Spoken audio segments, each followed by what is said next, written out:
안녕하세요. 토지쟁이 엄마의 조영식입니다. 아직도 제가 고객들을 만나다 보면 새만금이 너무 오래 걸렸다 또는 오래 걸릴 수밖에 없을 것 같다 이렇게 멀었다라는 표현을 많이 하시거든요. 참 제가 새만금을 보고 반해서 이렇게 전문적으로 일까지 가게 됐는데 저는 좀 당황했던 기억이 저도 나요. 그냥 저 어릴 때 지연됐던 그런 새만금이라고 생각을 했는데 그 추진 사업들을 보면서 돈 되겠구나. 이거 진짜 돈이 되네라고 보면서부터 흥분을 하기 시작했거든요. 자, 그렇다면 왜 새만금이 이렇게 지연됐다고 느끼는 건지, 앞으로 어떻게 사업이 진행이 되는지, 기본 새만금 개발 사업의 추진 사업과 국토종합계획에서 어떻게 예측하고 있는지를 한번 같이 보려 합니다. 새만금이 지연됐다고 느끼는 것은 당연할 수 있습니다. 사실 보면 새만금이 1989년도에 기본계획이 100% 농사를 짓겠다고 세웠습니다. 그러니까 방조제가 최종 연결 공사는 2006년도에 마무리가 됐어요. 그런데 해놓고 보니까 농사를 우리가 짓는 시대가 저물어 갔죠. 그러다 보니까 그거를 궤도 변경한 겁니다. 어떻게? 2008년도, 지금부터 10년 전쯤 농지는 30%만 하고 비농업, 산업이나 이런 걸로 추진해 보도록 하는 게 70%로 확 기본구상이 변경이 된 겁니다. 그때부터 새만금이 좀 달라졌고, 이게 지금 2013년도까지 오다 보니까 이제 새만금 개발청이 생기면서 2014년도 기본 계획이 변경이 됩니다. 그러니까 이제 새만금을 어떻게 해서 발전을 해볼까라고 기본적인 개념이 생긴 건 2014년, 지금으로 5년 정도밖에 안 됐다고 생각을 하시면 그렇게 오래된 사업이 아니라는 겁니다. 어릴 때 10년 전, 20년 전에 투자하신 분들이 그래서 여기에 잘못됐다라고 생각을 하시는 거지, 지금 들어오시는 분은 어떤 타이밍을 잡으셨는지를 보겠습니다. 이게 지금 새만금 개발청에 있는 내용들을 쭉 정리한 건데, 본격적으로 진행이 되다 2018년도가 이 새만금에 대해서 시작하는 타이밍을 보면 새만금 개발 공사가 설립이 되니까 투자에 이제 나라에서 이쪽으로 공간이 이동된 겁니다. 왜? 이 새만금은 국책 사업이기 때문에 그만큼 여기에 이제 투자하겠다라고 옮기니까 투자자들도 이제 이 타이밍에 아시는 분들은 옮겨지신 거죠. 재생에너지 사업, 새만금 개발청 이전 등등 이런 사업들이 생기네요. 그런데 제가 이따 새만금 개발청에 대한 내용을 한번 나온 내용을 보면 그냥 이런 것들이 생긴 게 아니라 다 예상을 하고 도시 계획에 있습니다. 2019년 이제 새만금이 특별법이 통과되면서 본격적으로 새만금 국제공항 예타 통과되고, 다 예타 통과되잖아요. 그리고 국가산업단지로 전환이 됩니다. 민간한테 개발하라고 하면 자금이 많이 들어가기 때문에 어렵거든요. 그래서 여기 군산에 있는 산업단지는 이제 국가산업단지로 전환하고, 신항만 또한 국가 재정으로 8천억 원 정도를 가져가서 이제 투자해주겠다. 나라에서 직접 하겠다. 예타 통과된다, 예타 통과된다, 이런 내용들이 여러분 새만금의 특별법으로 진행이 된다는 거, 직접 관여를 하기 때문에 될 수밖에 없다는 거. 이래서 제가 새만금의 여러분들의 속도를 느끼셔야 된다는 겁니다. 이게 지금 사실은 다 돈입니다. 무슨 돈? 투자하시는 분들의 돈이라는 거죠. 나중에 지금 계속해서 이런 내용들이 투자를 할 수 있는 기회를 주는 건데, 모르면 이제 나중에 늦게 들어가서 또 발 못 뺐다고 하시니까 그때는 가서 나중에 하지 마세요. 저도 그게 실패 투자가 돼봐서 알기 때문에 여러분들한테 이런 기회를 알려주고 싶어서 시작을 한 거라고 했잖아요.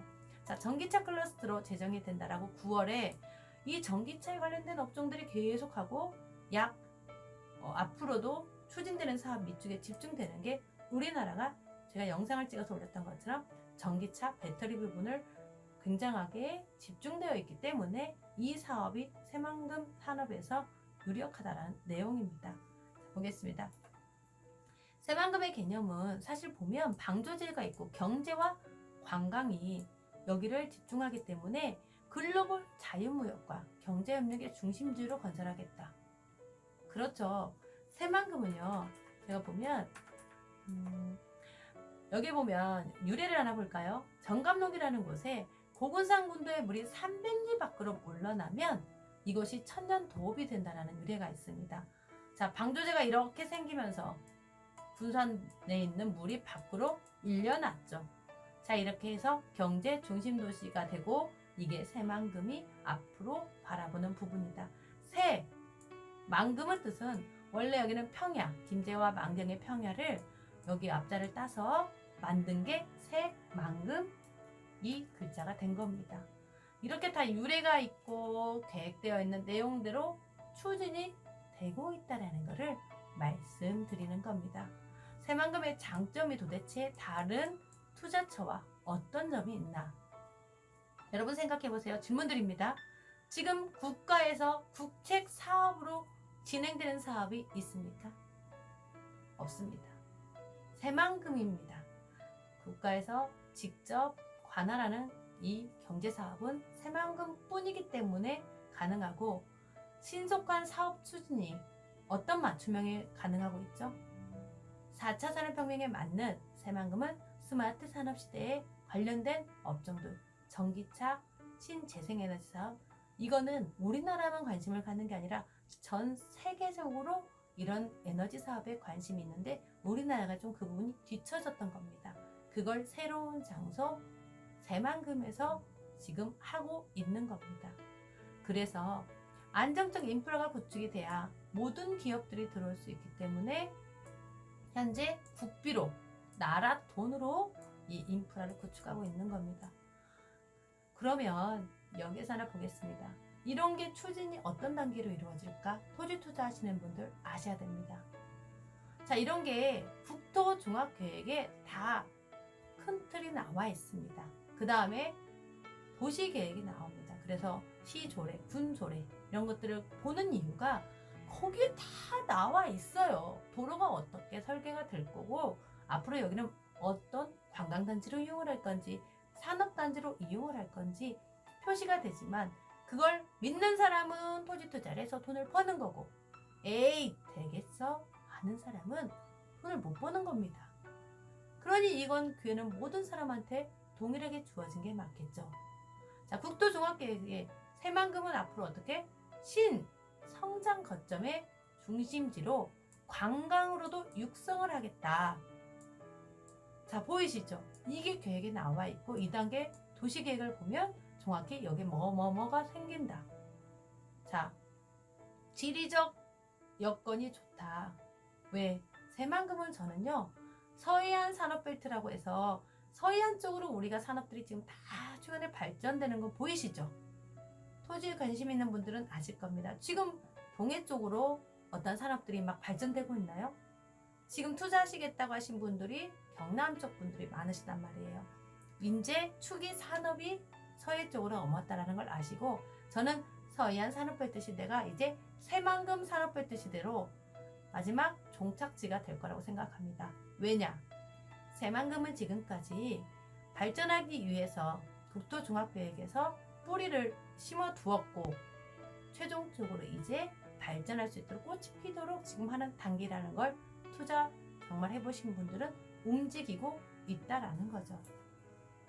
자, 돈이 되려면 예전에도 지금도 강조했던 게 고용창출, 인구 유입입니다. 자, 인구가 유입이 되려면 반대로 산업이 있어야죠. 돈 벌 곳이 있어야 된다는 거죠. 그래서 여기 산업단지가 구축이 될 수 있도록 인프라를 구축해 주는 거고 거기에 신도시가 당연히 돈이 벌려면 인구가 유입이 돼야 되니까 생기는 거죠.